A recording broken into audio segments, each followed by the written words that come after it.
Baik, materinya sudah terlihat ya di Sudah, Bu. layar? Sudah ya? Bu. Baik, ini adalah analisis data penelitian kualitatif. Seperti yang dijelaskan sebelum-sebelumnya tentang desain penelitian kualitatif, bahwa penelitian kualitatif itu adalah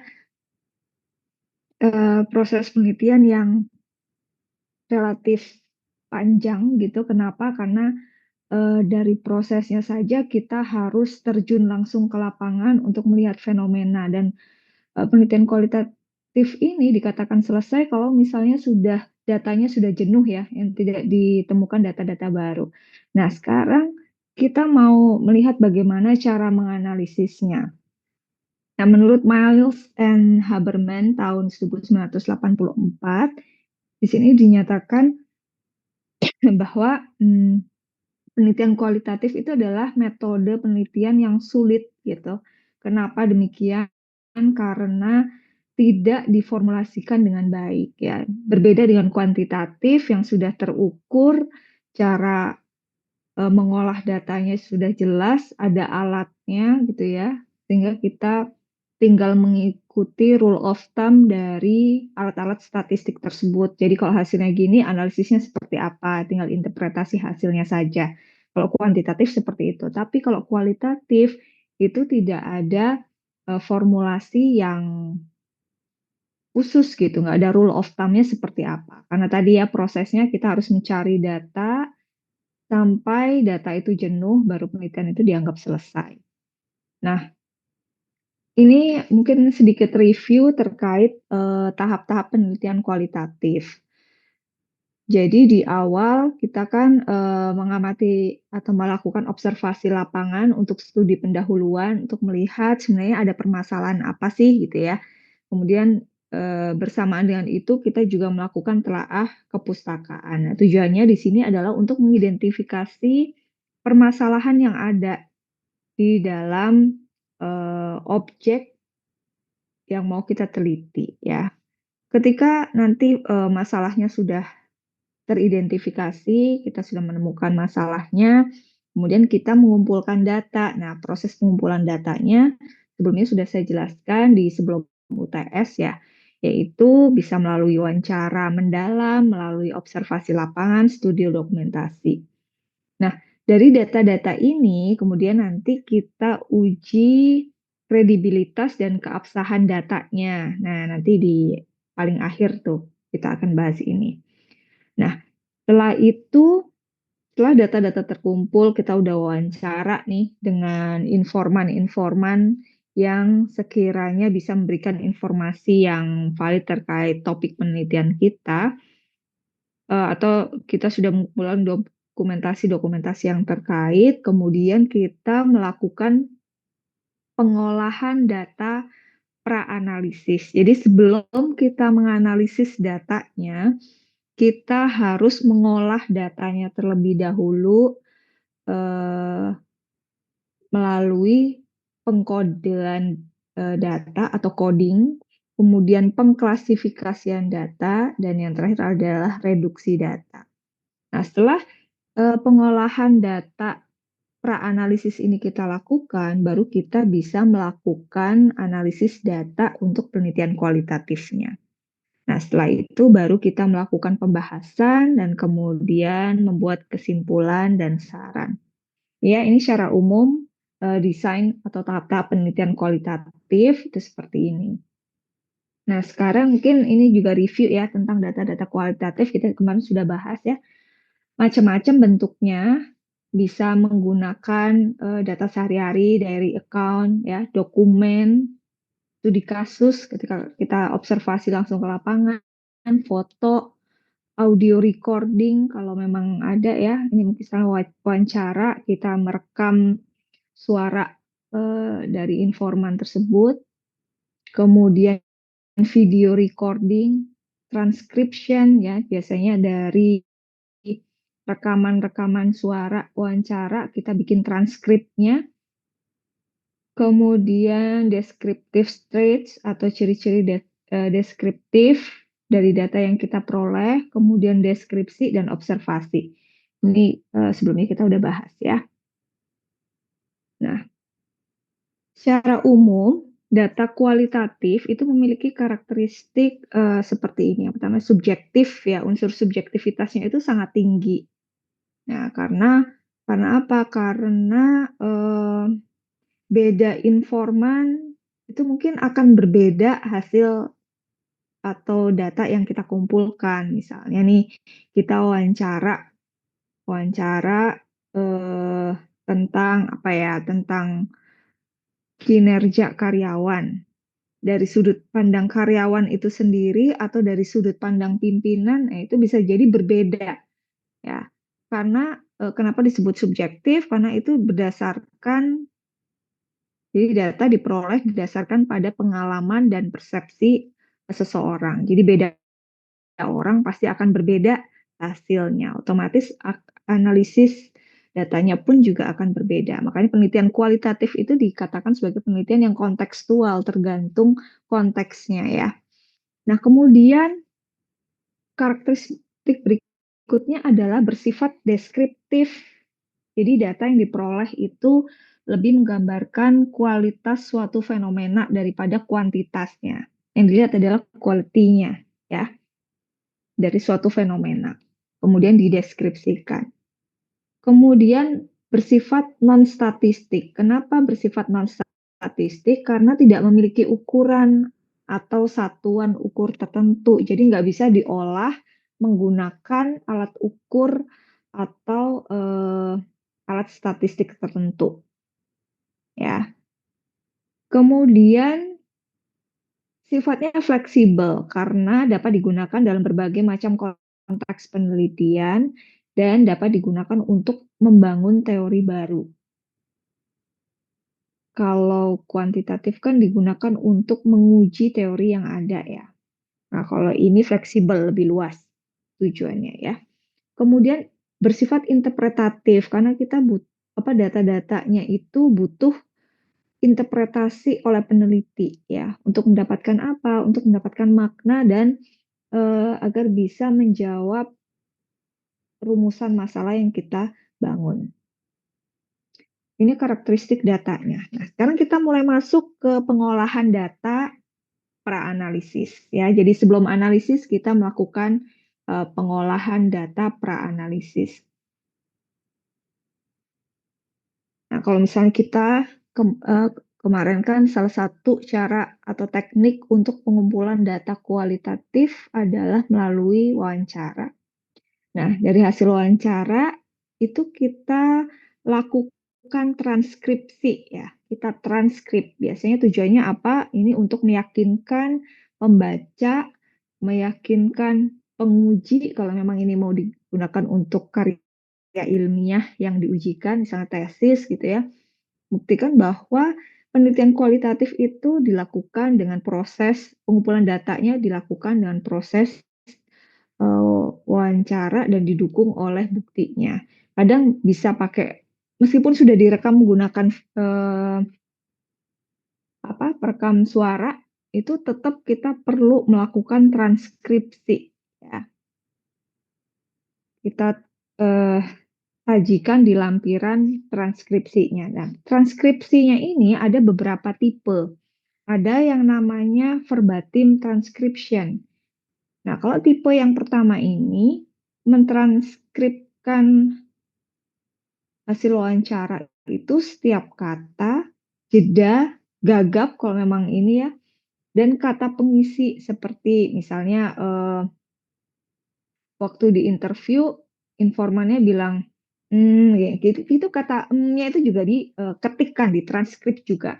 Jadi ini benar-benar mentranskrip keseluruhan kata yang diucapkan oleh informan. Ya, jadi setiap kata, jedanya itu juga dituliskan. Kemudian tipe yang kedua, ini adalah intelligent transcription. Intelligent transcription ini adalah mentranskripkan setiap kata, tetapi si peneliti membuat interpretasi untuk mengecualikan jeda, gagap, dan kata pengisi, sehingga membersihkan tata bahasa. Jadi kalau misalnya ada kata-kata yang, kurang penting ya nggak usah dimasukin gitu. Itu kalau intelligent transcription, ya. Kemudian ada juga edited transcription.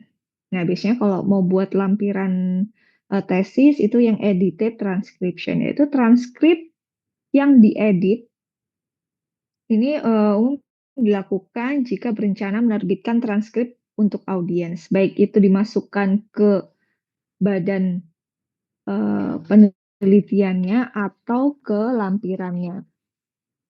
Kemudian transkrip ini dibersihkan dan diedit untuk meningkatkan keterbacaan dan kejelasan, ya. Misalnya kita bisa perbaiki tata bahasanya, menghapus kalimat yang kurang mendukung topik penelitian ya, atau meringkas, demi kejelasan, hasil wawancaranya, gitu. Ya, ini ada 3 jenis transkripsi.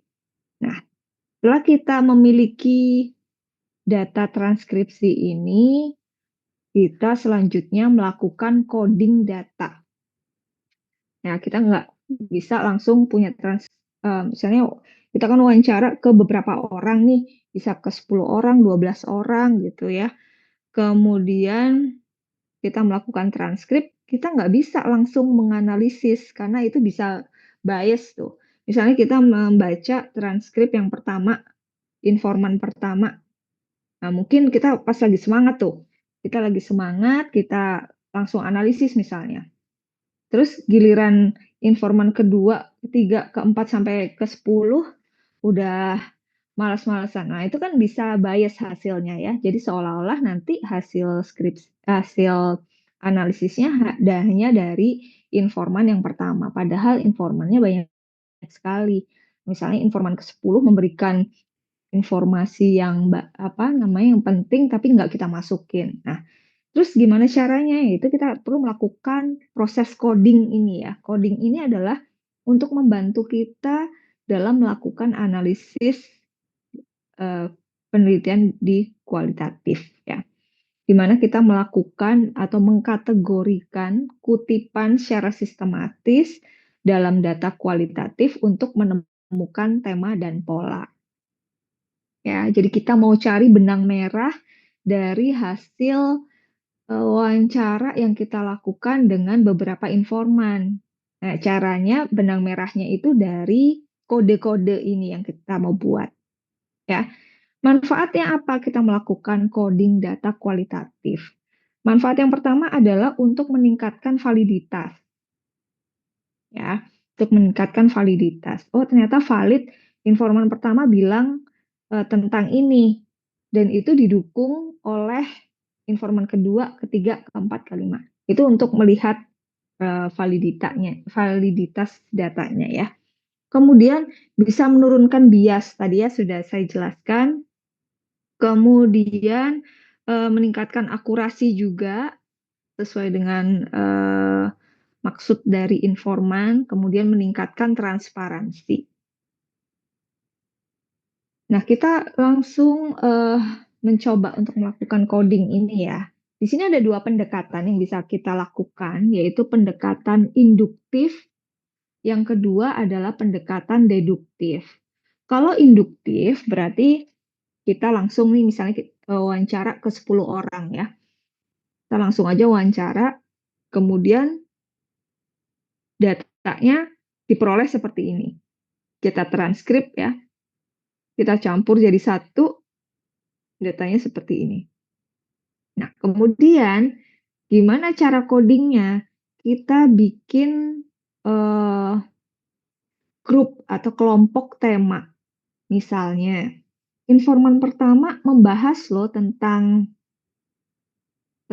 alasan kenapa dia betah bekerja di perusahaan.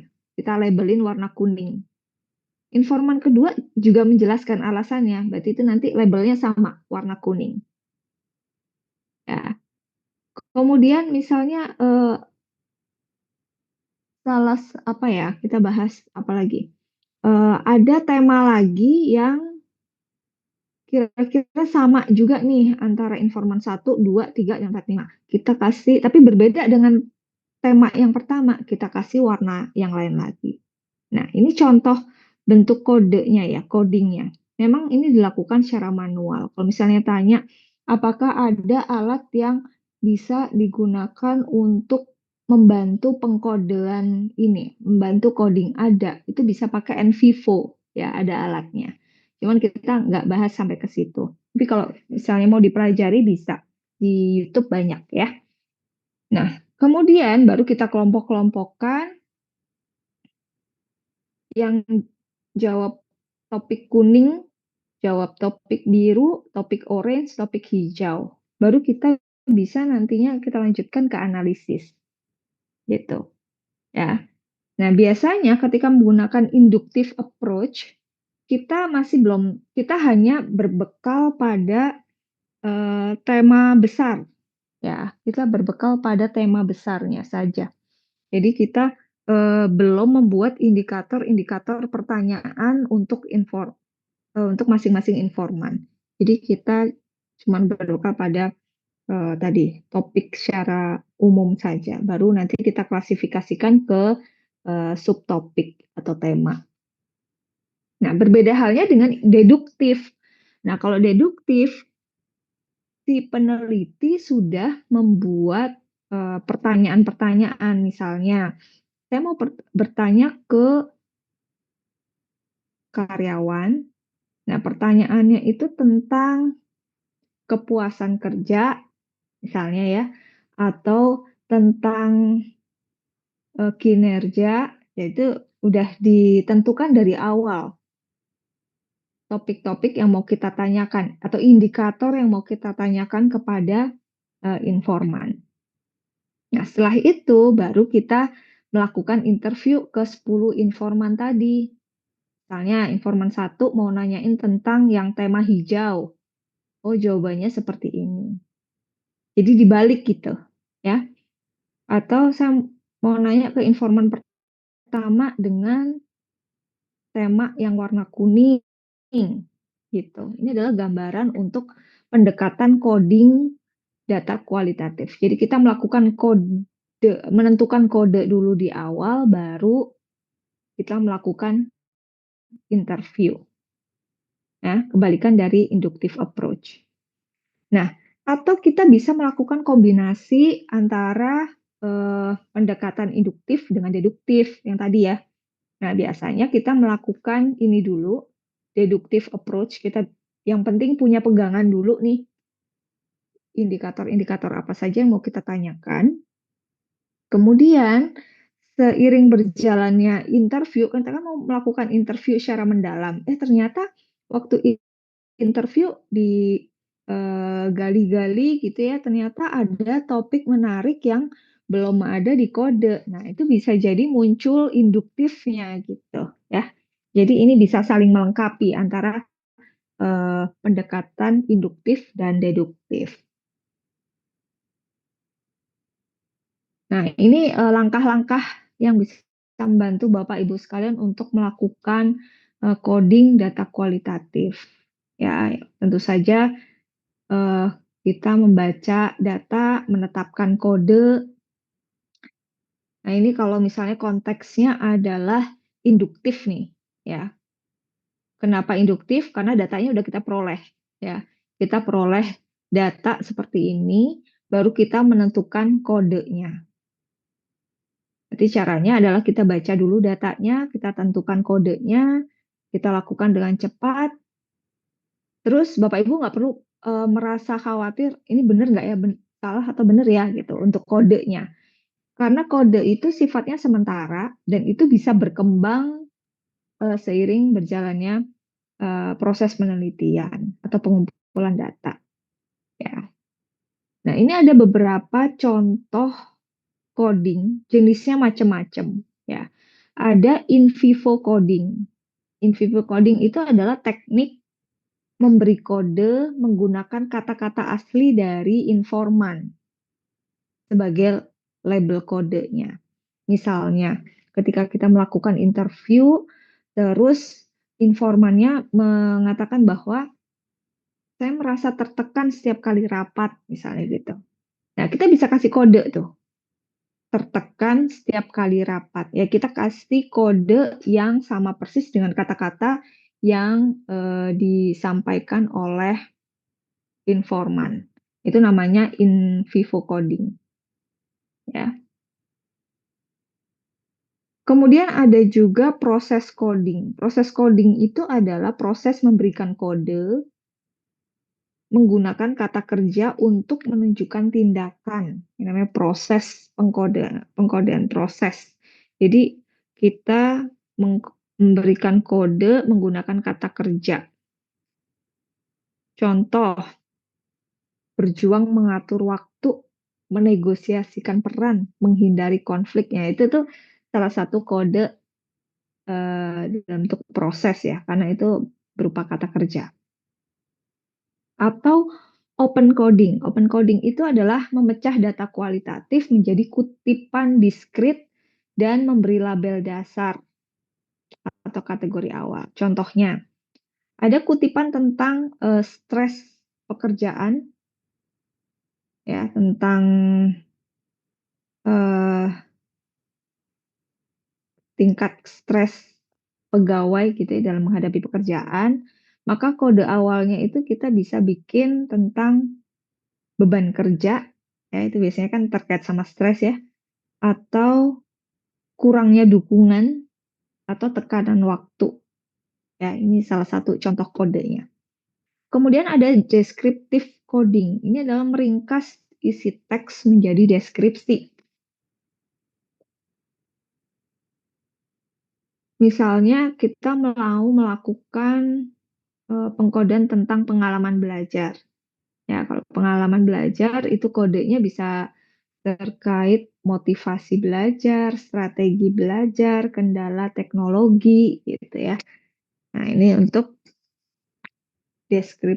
deskriptif coding. Jadi dari hasil interview kira-kira masuknya yang mana nih? Ya, kode yang cocok yang mana? Kemudian struktural coding. Di sini mengkategorikan bagian teks berdasarkan struktur pertanyaan, tema, atau kerangka kerja tertentu. Contohnya, pertanyaan wawancaranya, bagaimana pengalaman Anda bekerja dari rumah? Nah, jawaban atas pertanyaan ini itu bisa di-coding menjadi WFH, script pengalaman. Ya, kan ditanyain tentang pengalaman bekerja di rumah. Jadi kodenya bisa seperti ini. Nah, berarti kalau yang ini itu bisa karena misalnya sudah ditentukan dari awal nih, saya mau menanyakan ke semua apa namanya informan terkait pengalaman bekerja dari rumah. Berarti ini bisa induktif juga ya. Jadi kita punya kode di awal. Jadi semua jawaban informan itu pasti akan dapat kode ini WFA pengalaman.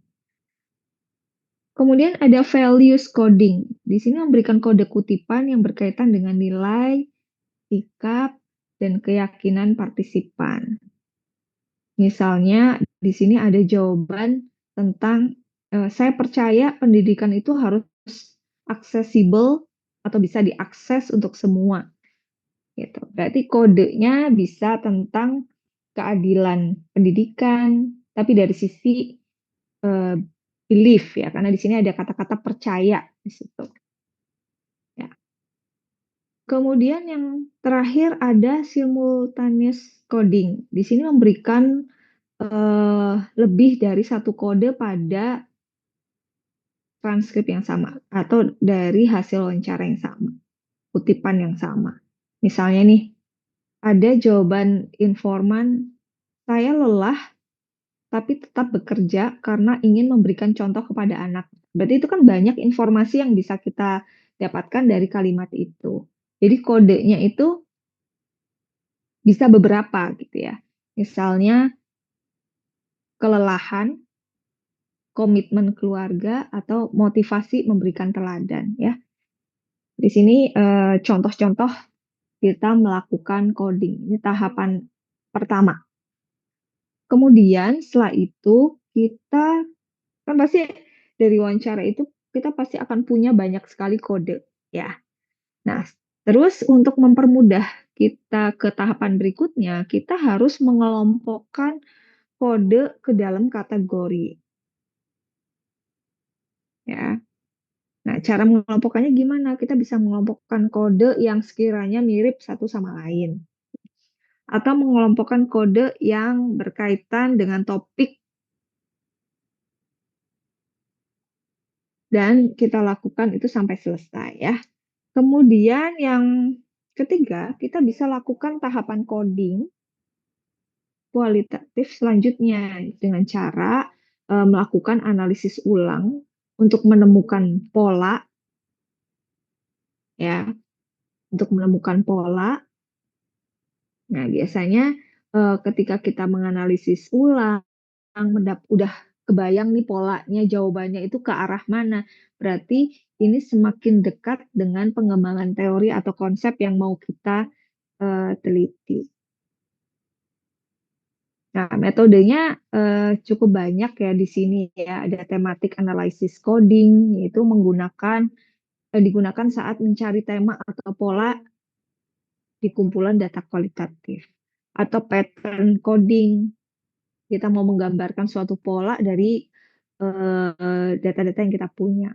Atau focus coding atau selective coding, kita memilih kode-kode yang paling relevan yang mana sih gitu. Atau axial coding, kita mulai kayak main puzzle, menghubungkan kode antara kode yang satu dengan kategori kode atau kategori satu sama lain ya. Kemudian theoretical coding ini udah mulai bikin konsep dari kerangka penelitian kita. Kemudian elaboratif coding ini menerapkan teori dari studi penelitian sebelumnya.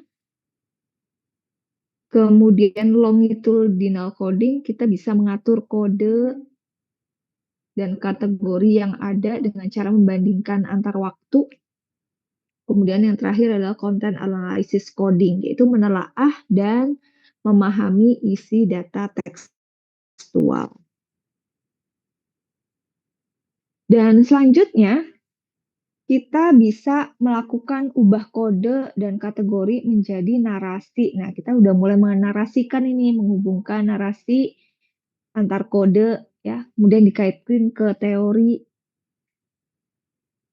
kemudian mulai menulis teori, temuan, narasi, kemudian kita susun dalam hasil penelitian. Ini baru awal ya, ini baru awal kita untuk menganalisis data kualitatif.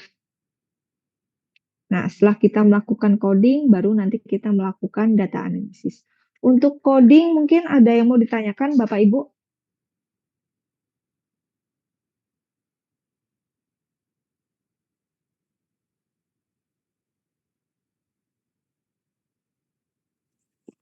Tidak ada, belum Bu. Belum ya?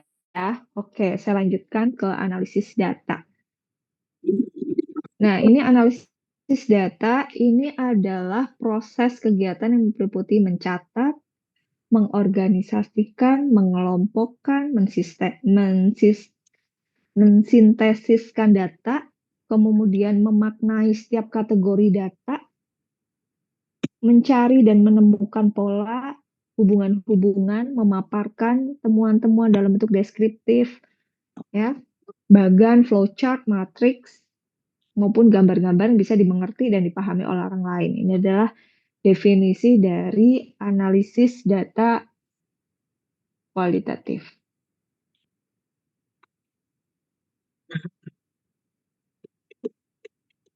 Nah, analisis data kualitatif ini terdiri dari dua, ya, bisa dibagi jadi dua, yaitu analisis data sebelum di lapangan sama analisis data selama di lapangan. Nah, kalau kita mau menganalisis data yang kita peroleh sebelum di lapangan, biasanya kita melakukan studi pendahuluan dulu ya untuk mendapatkan data-data untuk mengidentifikasi permasalahan, menggunakan data sekunder misalnya ya untuk menentukan fokus penelitian kita mau kemana. Dan untuk data awal yang kita peroleh ini adalah sifatnya sementara. Kenapa? Karena kita harus mengkonfirmasi ketika kita eh, terjun ke lapangan. Nah, setelah terjun ke lapangan, baru nanti data yang kita peroleh, kita analisis bisa menggunakan dua model ini, Miles and Haberman sama Spratly. Ya, nanti kita bahas satu-satu. Nah, ini contoh data, analisis data sebelum di lapangan. Misalnya nih, eh, di dalam proposal kita menuliskan atau di latar belakang gitu ya, fokus penelitian ini adalah ingin menemukan UMKM yang gulung tikar ketika pandemi COVID. Kalau baca berita itu kan banyak usaha yang gulung tikar akibat adanya pandemi COVID gitu ya. Nah, penelitian ini fokusnya di kawasan Jakarta Selatan. Nah, itu data awal kita. Nah, kemudian data awal ini didasarkan oleh apa? Karena ada berdasarkan kondisi perekonomian ya saat pandemi COVID itu banyak perusahaan-perusahaan yang mengalami penurunan omset misalnya. Nah, ketika omset yang menurun, bisnis yang nggak bisa jalan karena lockdown misalnya, sehingga banyak yang gulung tikar. Nah, peneliti di sini menduga bahwa UMKM di kawasan Jakarta Selatan itu juga banyak yang gulung tikar akibat pandemi COVID-19. Terus terjun ke lapangan, lihat gimana UMKM, kondisi UMKM di kawasan Jakarta Selatan. Ternyata setelah terjun ke lapangan, ternyata tidak ada UMKM yang gulung tikar akibat pandemi. Misalnya ya, ini misalnya, ternyata di Jakarta Selatan justru UMKM-nya bisa survive. Kenapa? Karena strategi bisnisnya berubah. Yang awalnya jualnya konvensional berubah ke digital misalnya. Wah, salah nih berarti kan identifikasi masalah yang diambil salah. Atau enggak, kita salah menentukan objek. Jangan-jangan yang gulung tikar bukan di Jakarta Selatan, tapi di tempat yang lain. Mungkin seperti itu. Nah, kalau misalnya peneliti kualitatif nih, mau udah menghadapi permasalahan seperti ini, nah terus harus gimana? Tentu kita harus mengubah topik yang mau kita teliti. Mungkin kita bisa belok ke apa ya, strategi UMKM di kawasan Jakarta Selatan, gimana caranya biar bisa survive akibat pandemi. Jadi kita balik, kenapa? Biar data yang di lapangan sesuai dengan kondisi yang sebenarnya gitu. Ya, ini adalah gambaran dari analisis data sebelum di lapangan. Nah, terus kalau setelah kita terjun ke lapangan, cara analisisnya beda lagi ya. Tadi kalau setelah terjun di lapangan, tadi salah satunya adalah menggunakan analisis model Miles and Haberman. Nah, di sini kita ngumpulin data ya. Datanya yang kita kumpulin itu banyak banget pasti. Kadang ada data yang sesuai, ada yang nggak sesuai. Jadi kita perlu melakukan proses data reduction. Kita mengurangi data, yaitu proses merangkum, memilih hal-hal pokok agar kita fokus pada topik yang mau kita teliti atau tema atau pola yang mau kita uh, riset lebih lanjut ya. Kalau yang nggak ada kaitannya, kita buang. Nah, kalau misalnya datanya udah kita peroleh nih, kemudian kita melalui proses data display. Kita sajikan datanya, bisa macam-macam cara penyajiannya dalam bentuk narasi, deskripsi, bagan, atau hubungan antar kategori, flowchart, atau gambar, bisa ya.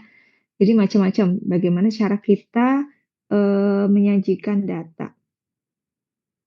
Dan yang terakhir, kita membuat kesimpulan awal dalam penelitian kualitatif Ini biasanya sifatnya masih sementara nih kalau kesimpulan awal. Karena itu bisa berubah kalau misalnya ada bukti-bukti baru yang menyusul gitu. Tapi kalau misalnya, eee, nggak ada bukti-bukti baru lagi yang menentang kesimpulan awal kita, berarti kesimpulan kita sudah dianggap valid dan konsisten, ya. Ini adalah model Miles and Habermas.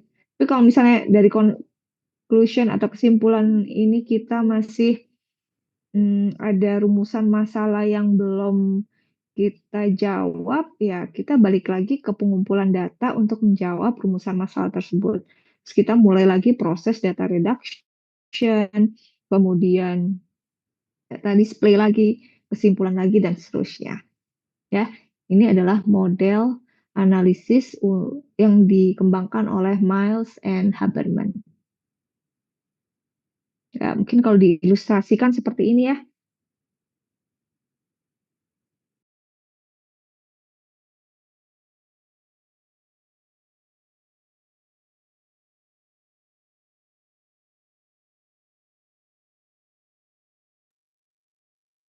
Jadi di lapangan kita bisa dapat data apapun, banyak sekali yang belum difilter ya.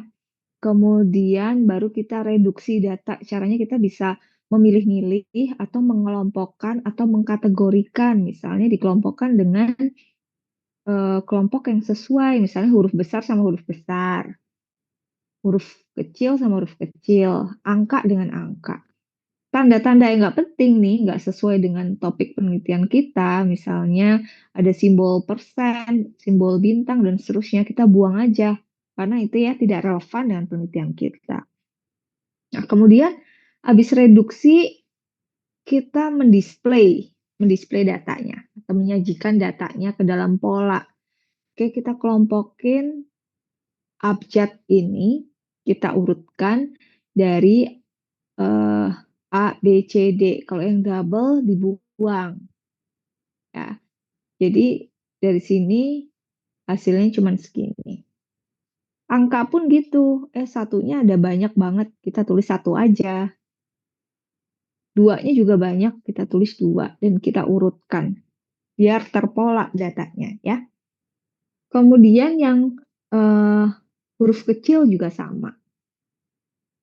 Nah, kemudian kita kaitkan nih antara angka, kemudian dengan huruf kapital, dengan huruf kecil, kita hubungkan, kita analisis.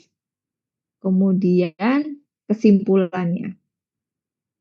Ya, jadi di antara ketiganya mana yang penting misalnya. Dan seterusnya. Oke, ini adalah gambaran model Miles and Habermas. Nah, ini ilustrasi kalau misalnya dikaitin sama kasus, misalnya di sini ada PT Gama Raya Sentosa mengalami penurunan omset selama pandemi COVID-19. Dan berdasarkan hasil wawancara dengan CEO perusahaan tersebut, ada beberapa permasalahan yang teridentifikasi. Itu banyak banget nih. Yang pertama, kemampuan teknis pegawai rendah, pegawainya gaptek, teknologinya nggak mendukung juga, gaji pegawai rendah, produk kurang kompetitif, tidak ada inovasi produk selama 2 tahun terakhir, tidak ada bonus, pegawainya malas-malasan, ya. Kemudian teknologi yang digunakan tidak update, produk ketinggalan zaman, motivasi pegawai rendah, tidak ada pelatihan untuk peningkatan kompetensi pegawai. Nah, sekarang kita mau menganalisis kenapa sih omset PT Gama Raya Sentosa ini mengalami penurunan di saat pandemi COVID. Nah, kalau misalnya kita mau menggunakan model Miles and Habermas, berarti kan tahap collecting data kan sudah ada ya. Kita udah punya nih datanya seperti ini. Nah, sekarang kita mau melakukan apa tahap berikutnya? Tadi reduksi data. Kita kelompok-kelompokkan, kira-kira mana nih yang bisa kita kelompokkan dari data yang kita punya ini? Coba Bapak Ibu, apa yang bisa kita kelompokkan di sini?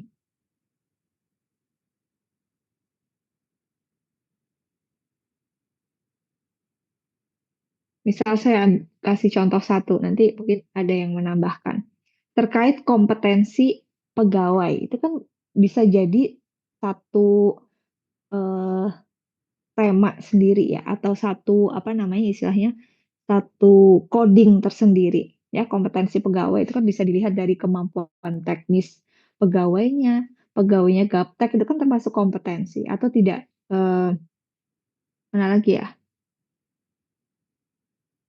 Udah, motivasi pegawai rendah mungkin bisa dari sisi pegawainya itu masuk ke situ.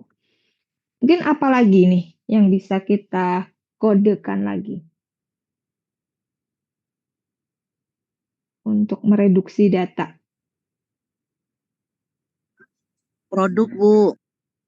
Kualitas produk gitu mungkin ya. Kualitas produknya bisa ini ya yang kurang kompetitif, gak ada inovasi, produknya ketinggalan zaman. Terus apa lagi Teknologi kira-kira? tidak mendukung, Bu. Teknologi, betul. Teknologi bisa nih kita lihat dari teknologi yang nggak mendukung, teknologinya Teknologi nggak tidak update. update. Iya, betul. Terus apa lagi?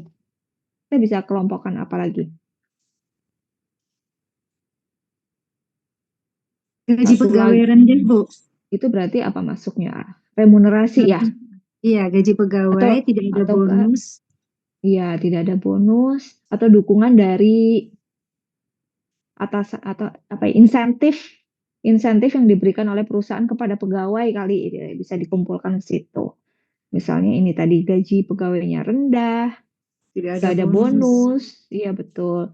Terus nggak ada pelatihan, berarti kan nggak ada dukungan atau yang diberikan oleh perusahaan. Nah, itu bisa dikelompokkan ke situ. Nah, dari situ Iya, Bu.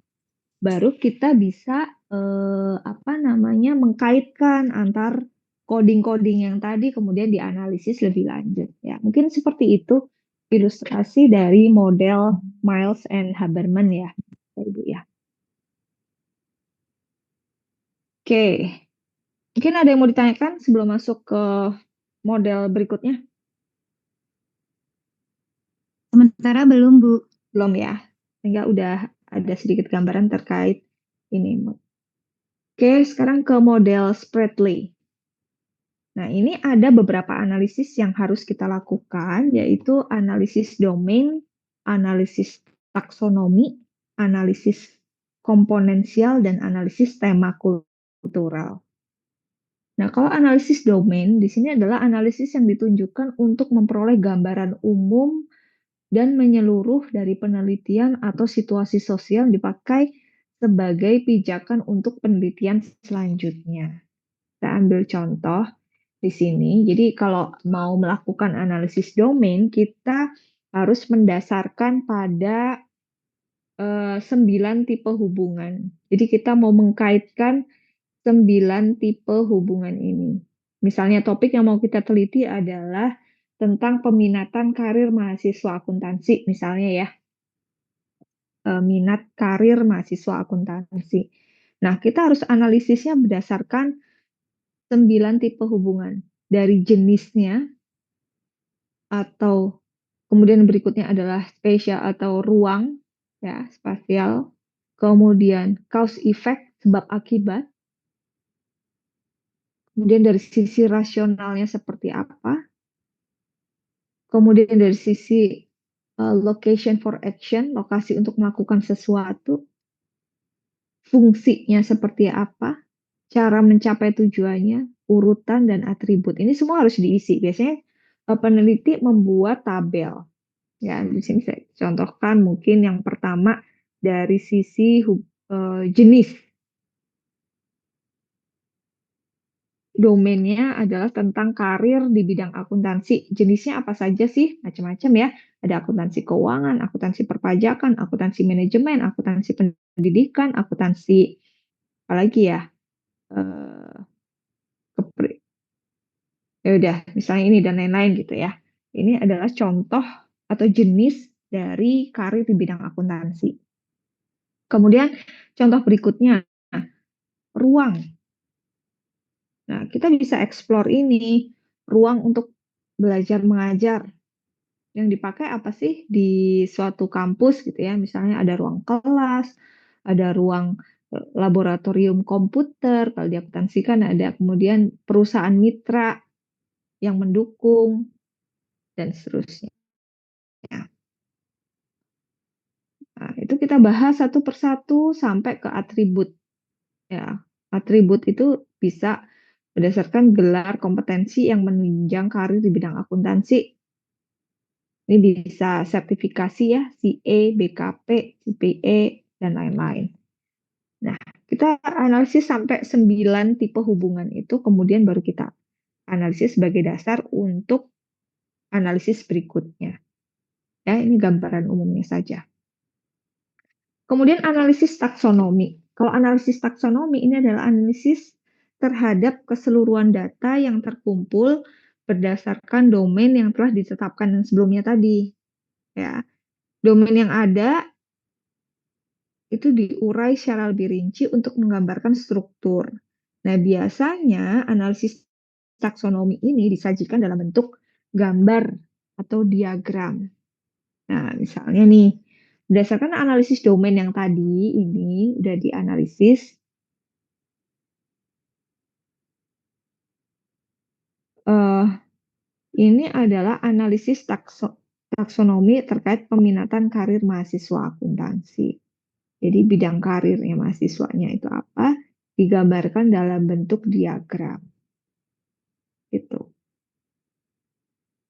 Atau ini bisa jadi yang awalnya banyak, misalnya ya, jenisnya banyak, jenis karir di bidang akuntansi banyak, kemudian di taksonomi cuman disajikan 3 atau 2, itu boleh.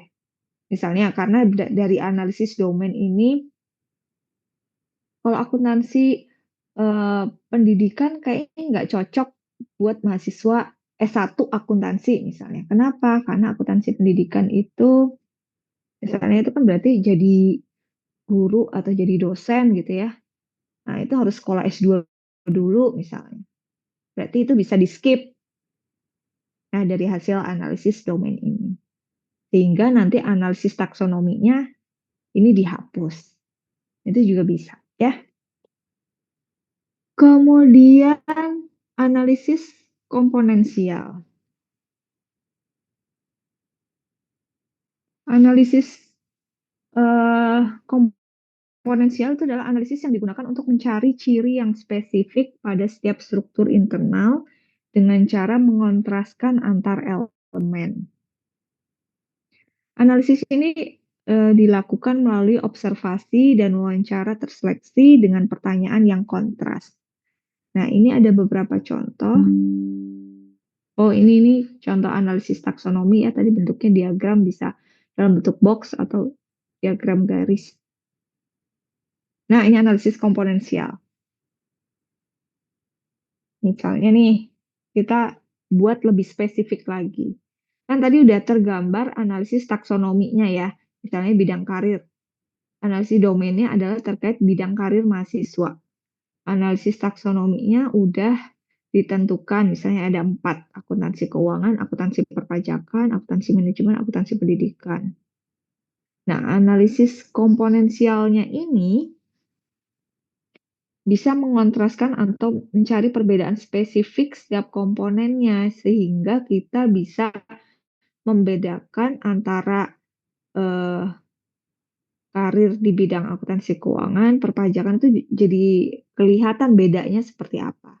Misalnya kita mau lihat perbedaannya dalam hal lingkup pekerjaannya atau jenjang karirnya, kita bisa narasikan di sini. Gitu.